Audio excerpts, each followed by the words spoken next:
Halo semuanya, nama saya Adrian, atau inisial saya digit 21. Paling pada pertemuan kali ini kita bakalan bahas tentang ERD.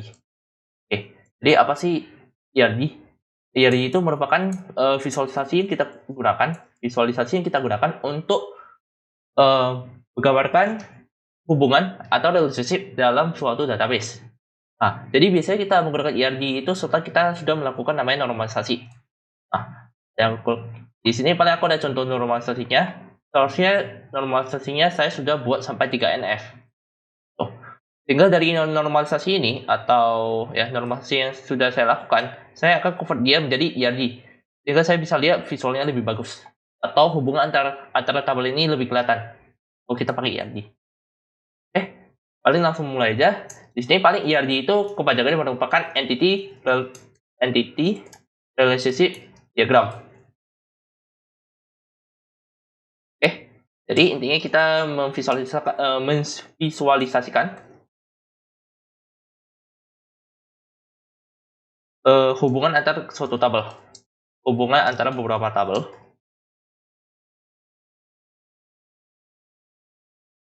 di suatu database.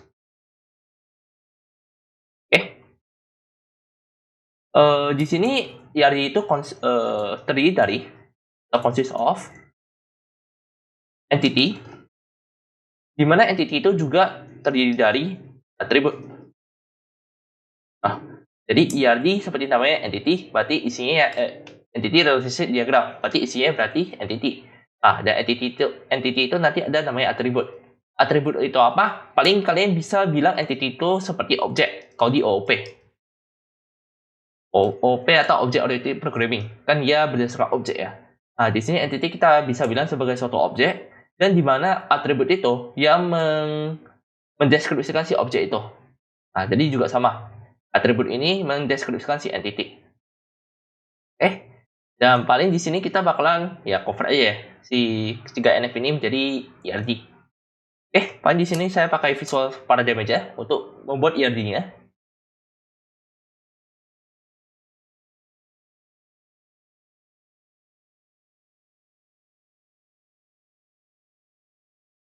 Nah, di sini paling aku buat dulu project baru. Jadi project new. Baru kemudian di sini aku pilih misalkan teaching transaction. Perihal data 3NF saya itu tentang transaksi suatu pengajaran atau transaksi pengajaran di suatu universitas. Nah, dan paling di sini saya buat dulu diagram. Pilih tab diagram, kemudian pilih new. Kemudian di sini ini sebenarnya udah auto ya. Ini tergantung dengan keseringan kalian pakai sih. Kalau di sini kalian tinggal ketik aja ERD. Nanti tinggal pilih. Di sini kita pilih blank X. Nah, ini kalian boleh kasih nama. Misalkan aku kasih nama ERD teaching transaction.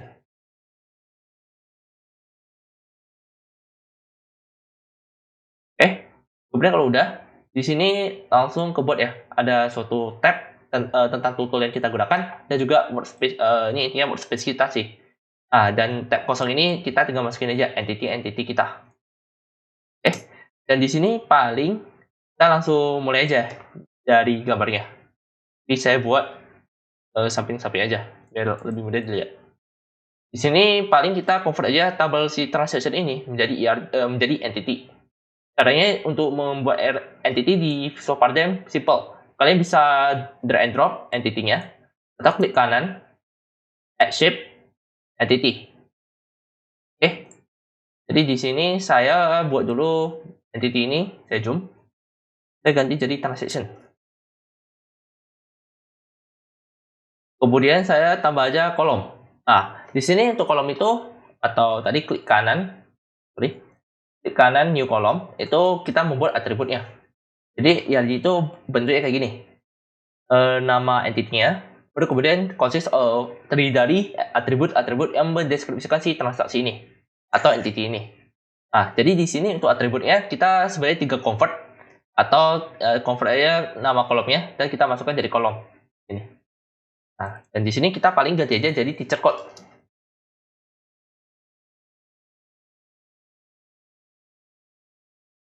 Nah, dan kemudian untuk tipe datanya. Jadi untuk atribut itu sama ya kayak variable, dia ada tipe data ya. Nah, untuk di sini sebenarnya banyak banget tipe data yang dapat digunakan kalau kita Kita cari di Google, misalkan DRD data type. Nah, ya kalau kita lihat gambar sebenarnya ada banyak banget. Ada banyak banget tipe data yang dapat kita gunakan. Cuman di sini saya akan menggunakan beberapa aja. Salah satunya misalkan di sini saya akan gunakan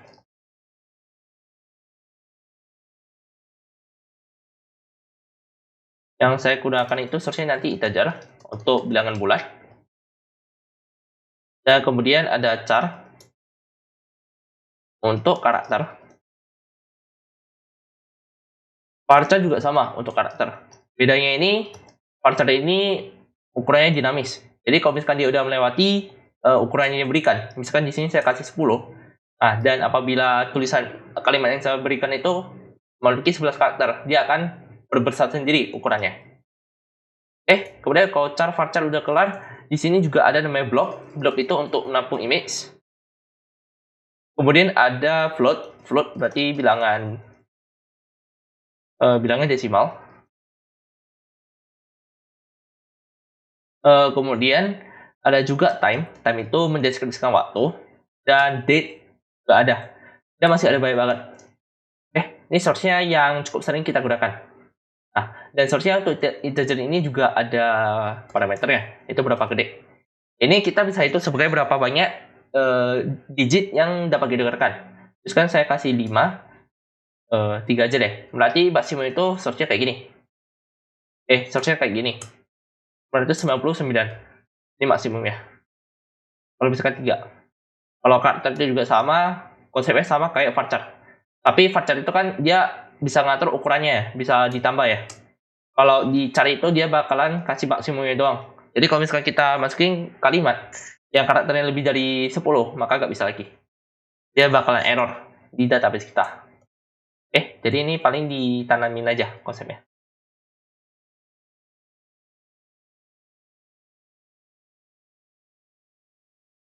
Paling di sini saya balik aja ke Visual Paradigm. Kemudian di sini kalau saya buka lagi gambarnya, berarti kita tinggal pilih aja si teacher code ini, kita ganti jadi char 6. Nah, mungkin kalian kayak agak tanya nih, kenapa nggak pakai varchar aja? Sebenarnya boleh pakai varchar, cuma nggak terlalu bagus untuk suatu yang berhubungan dengan code. Kenapa? Kalau kita udah tahu ukuran pastinya 6, lebih bagus kita kasih char aja. Kenapa? Soalnya kalau kita pakai varchar itu akan berusaha integrity dalam suatu tabel gitu. Nah, sehingga kita agak jelas sebenarnya dia ukurannya berapa sih. Nah, cuman untuk varchar itu biasanya kita gunakan itu misalkan pada course name ataupun teacher name. Nah, soalnya kita beneran nggak tahu ya ukurannya itu berapa, gak ada kepastian. Tapi kalau misalkan kayak code ini kan mostly udah pasti ukurannya. Jadi di sini kita sambung aja ke add new column. Di sini klik kanan new column. Ini auto tekan sih. Dan misalkan saya ganti jadi course code. Ini tinggal klik 2 kali aja ya kalau mau diganti, atau pakai F2 maksudnya. Jadi sih course code itu seharusnya pakai char juga dan ukurannya 8. Nah, kemudian untuk kolom 2 seharusnya course name atau course saja. Kalau nggak salah di sini class code, sorry. Ini pakai namanya class code.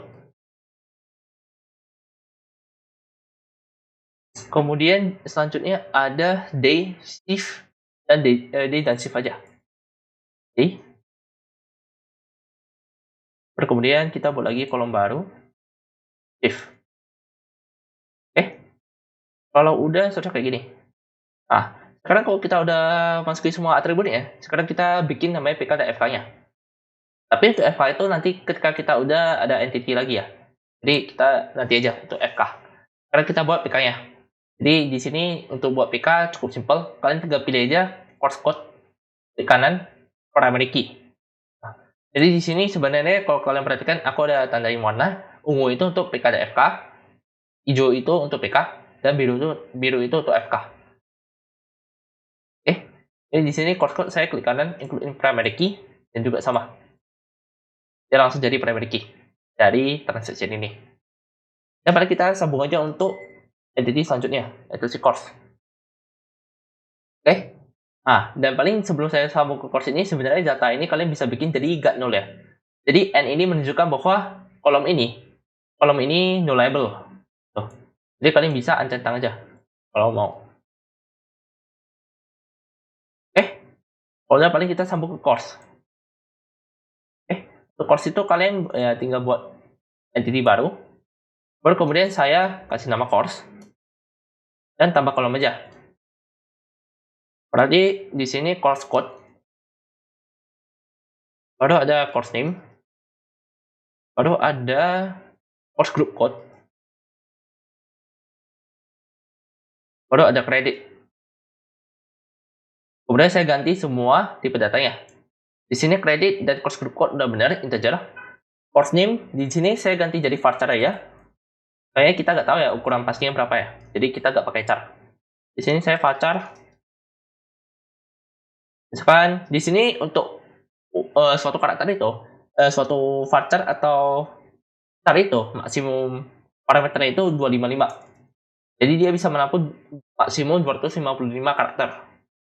Nah, jadi juga sama. Di sini saya paling pakai 255 aja. Nah, kita nggak tahu ya ukurannya berapa panjang atau bisa berapa panjang si course name ini. Kemudian untuk course code saya bikin aja dari char 8.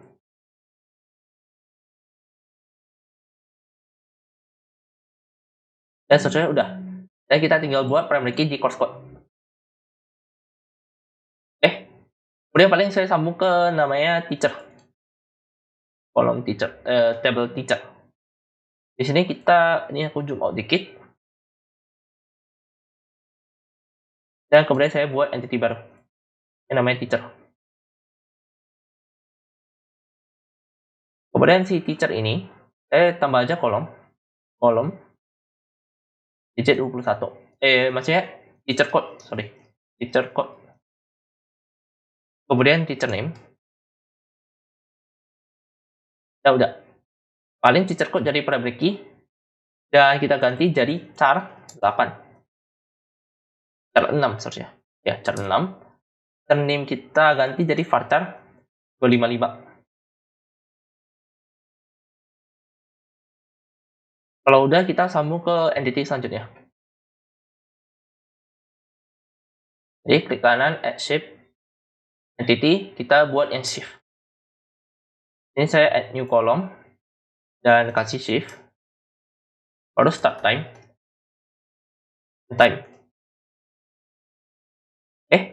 Kemudian start time dan end time itu seharusnya menggunakan time, bentuk time ya. Jadi saya pakai time aja. Data time ya. Time dan time.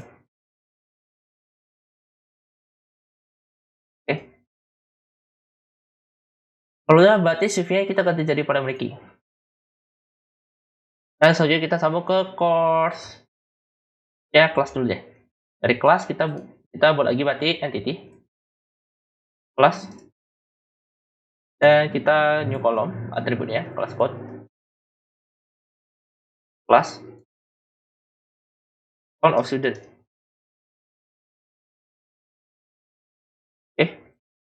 Kemudian kelas code. Kelas code berarti integer benar. Ini primary key. Kemudian kelas itu jadi char 4. Atau kalian mau varchar juga boleh seharusnya. Tapi karena kita udah tahu ya udah kasih 4 aja. Kemudian count of student integer, oke. Sekarang kita sambung ke course group.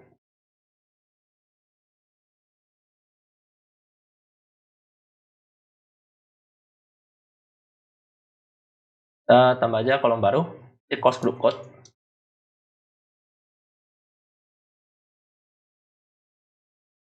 Kemudian course group. Ini kita ganti tipe datanya. Terusnya course group itu kita ganti jadi varchar 255. Dan course group code jadi primary key. So, harusnya jadinya kayak gini. Dan ini saya rapin aja. Layout. Di sini kalau mau rapin, klik kanan layout, baru auto layout. Nah, jadinya dia lebih rapi.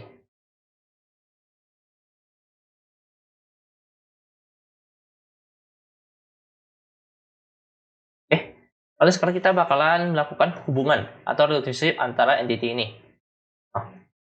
Sekarang untuk hubungan itu ada istilah namanya cardinality, yaitu apa sih hubungan antara si entity ini. Sebenarnya untuk cardinality itu kalau kalian cari di Google, cardinality,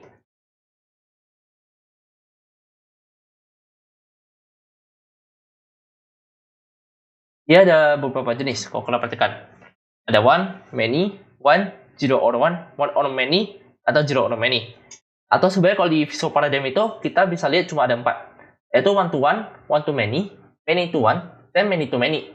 Nah, cuma sekarang bagaimana kita tentukan nih cardinality yang cocok untuk atau relationship yang cocok untuk entity ini. Jadi kalau kita lihat di data tadi, kalau kalian udah ada datanya lebih mudah kalau kalian mau tentuin relationship-nya. Misalkan di sini kita lihat antara course dan course group dulu deh. Kayaknya itu lebih mudah. Nah, kalau kita perhatikan, source-nya si course group ini kan value kayak gini aja ya, database, format, dan sebagainya. Dia unik, source-nya cuma satu aja.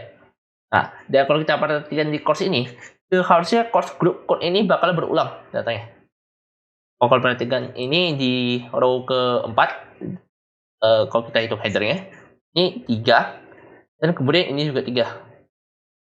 Nah, sehingga kita bisa bilang bahwa course group itu bisa terdapat di beberapa course, dan satu course itu cuma bisa memiliki satu course group code. Nah, jadi satu row course itu cuma bisa memiliki satu course group code, tetapi course group code itu course group ini bisa muncul di beberapa course. Oke, jadi kita bisa sekarang tentuin cardinality-nya. Nah, jadi kita bilang sekarang di course group ini bisa muncul di beberapa course, dan satu course itu cuma bisa memiliki satu course group. Nah, sehingga kita tinggal pilih aja yang many to one. Nah, many to one ini kita tarik dari si course ke course group. Nah, dan sekarang cara baca si relationship antara course dan course group ini, yaitu kalian bacanya terbalik. Jadi kalian bukan bacanya ini ya, course group garis baru course, bukan. Melainkan kita bacanya course group baru zero, baru kemudian many course. Nah, dan di sini kalau misalkan saya bikin dia jadi horizontal biar lebih mudah dilihat. Nah, dan saya zoom. Nah, di sini source-nya kan ada dua lambang yang sudah saya bilang tadi, yaitu zero dan many. Nah, jadi zero itu menentukan minimum value-nya, dan yang agak banyak garis tadi, yang ada 3 garis itu merupakan maksimum value-nya. Gitu. Jadi kita bilang bahwa suatu course group itu bisa muncul di suatu course, bisa muncul di suatu course, dan juga bisa banyak. Nah, jadi si zero ini saya ganti aja jadi one or more. Jadi dia minimal harus muncul di suatu course. Nah, dan sebaliknya juga sama, satu course itu harusnya coba bisa memiliki satu course group. Jadi kita cuma bilang di sini exactly one. Kalau kita klik kanan, exactly one. Tuh. Oke, jadi untuk course group dan course udah kelar. Sekarang kita sambung ke bagian class yang akan menghubungkan ke transaction, teacher, shift, dan course ini akan disambungkan ke transaction. Nah, paling kita mulai dari course dulu aja, biar langsung sambung aja gitu. Nah, kalau kita perhatikan di data, harusnya di satu transaksi itu bisa muncul beberapa course ya. Course code-nya ini. Kita bisa lihat ada yang berulang ya. Nih, 6144 ada muncul 3 kali.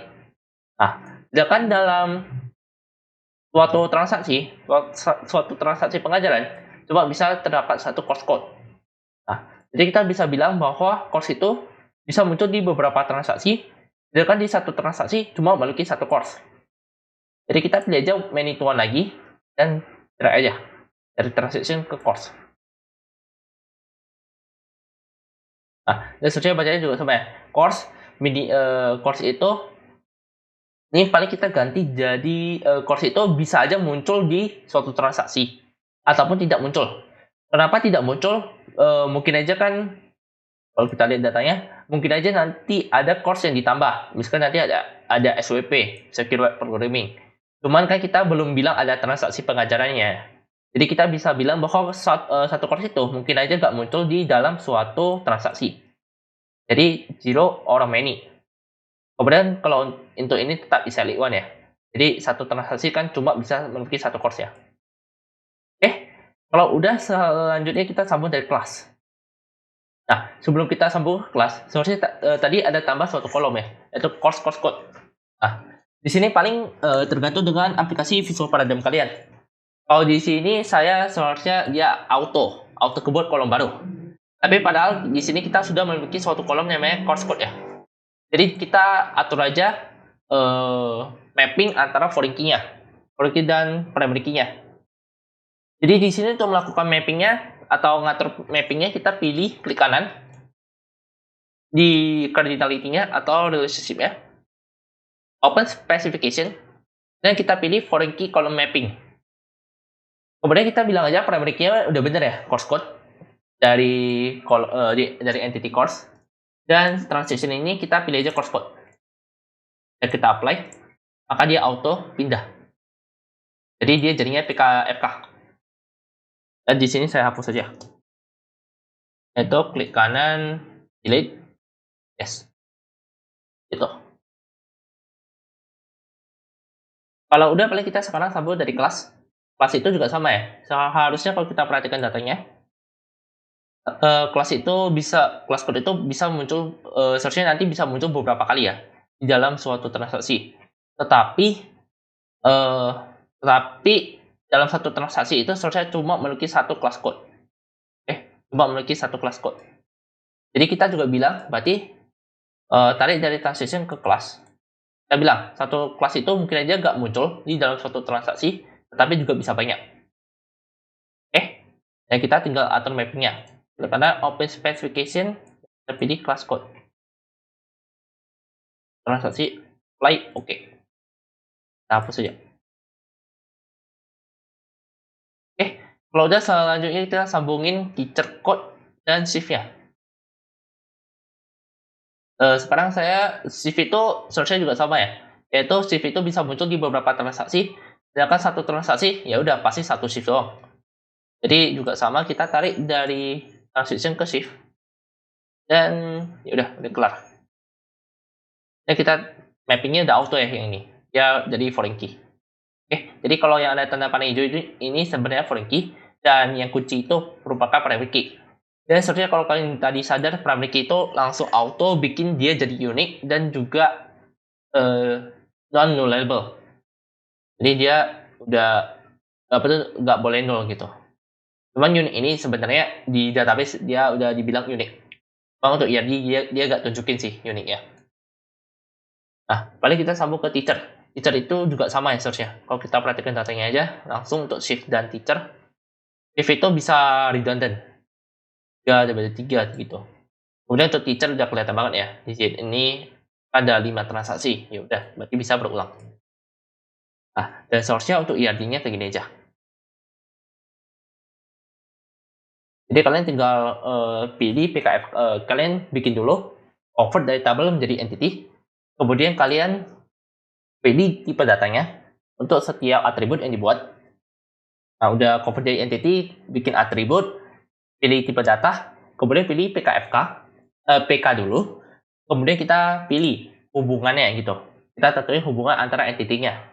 Nah, kemudian kalau udah tentuin hubungannya, jangan lupa ya kita sangkut pautkan dengan cardinality. Di sini ada one to many, one to many, one to one, many to one, atau many to many. Atau nanti kalian bisa atur aja cardinality-nya gimana gitu. Atau one or more, dan sebagainya gitu. Jadi atur. Paling itu sekian untuk IRD. Sekian dan terima kasih.